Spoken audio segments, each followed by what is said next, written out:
Hey everybody, it's Carrie Ann, the Pressed and Polished Petite, and I am bringing you some of my favorite naked nail tips for this Tip Tuesday.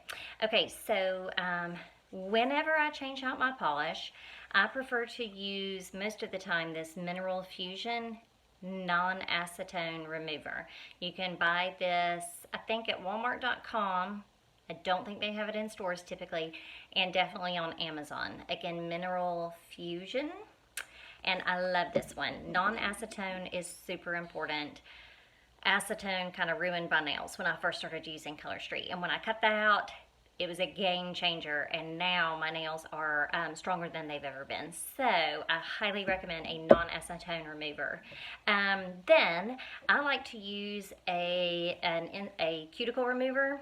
This is like old school, but I think it helps to soften. And I always have tons of cuticles that I need to push back. And it's best to use some kind of cuticle pusher like this, but I prefer the metal kind. And I get all those cuticles back really well. And then wash that off. And then my next step is a really fine grit crystal nail file.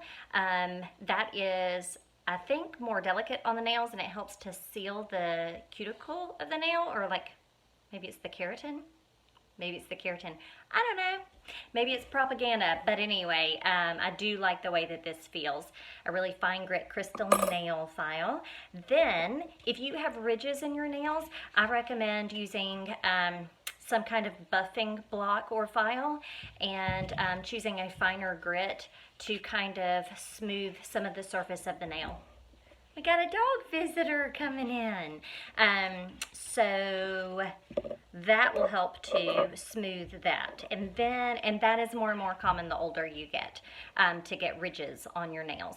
Then I like to use a strengthener on my nails, and sometimes I'll let like a day or two go between putting polish on.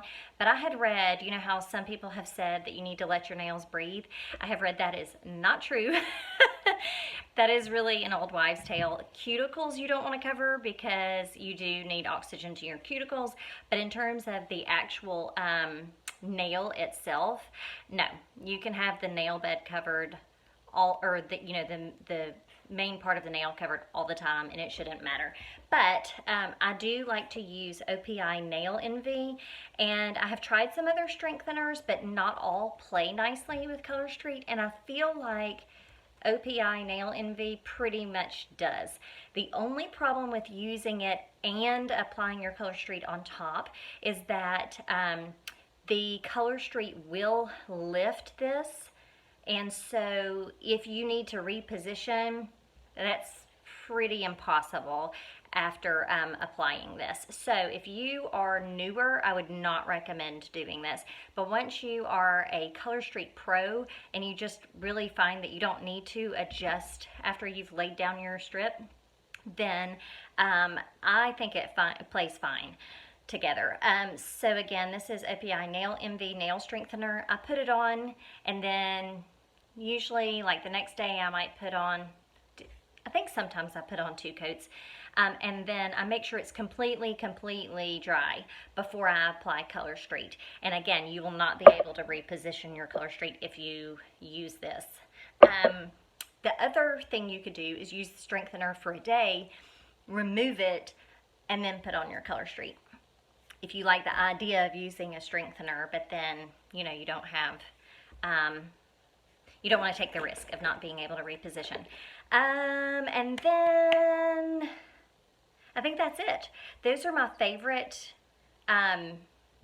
tips for my own nails. Oh, and then moisturize. I don't know why I didn't bring it in here, but I did bring it in here. Okay, I've got this cheap bottle from Trader Joe's of vitamin E oil, and I like to mix this with any other kind of lotion to go on my nails and cuticles at bedtime, throughout the day, whatever. The only thing is, this is greasy. I mean, this is definitely an oil. I put it on straight sometimes too, but that is going to leave marks. So the only time you're going to want to do that is at bedtime. Otherwise, you're leaving like fingerprints everywhere. But you can mix it with your other lotions, like body lotion, that kind of thing. I put it on my legs. It's very inexpensive, and I'm sure it's available everywhere, not just Trader Joe's, but this was cheap. And then I also have a pen. It looks like a pen, a writing pen, but it has cuticle oil in it, and it is super convenient for keeping in my purse or in the car, and that way I can moisturize my cuticles often. I have dry skin all over, so my hands always feel dry, and I wash them a lot, so I definitely recommend over moisturizing. That will make a big difference. But those are my favorite things. A cuticle remover, definitely a metal cuticle stick, mineral fusion non-acetone remover, a buffing block, crystal glass nail file, real fine grit, this rubber tipped cuticle stick for when I'm applying my Color Street to get deep into the edges of my nail and to help press out any bubbles or straighten. The OPI Nail Envy if you want something underneath as an added strengthener, and then cuticle oil of really any type, or cuticle cream, and lots of moisture. But I hope that helps you guys. Let me know any tips that you have, or if you have favorite products that you like to use, please share those in the comments. Y'all have a great Tuesday.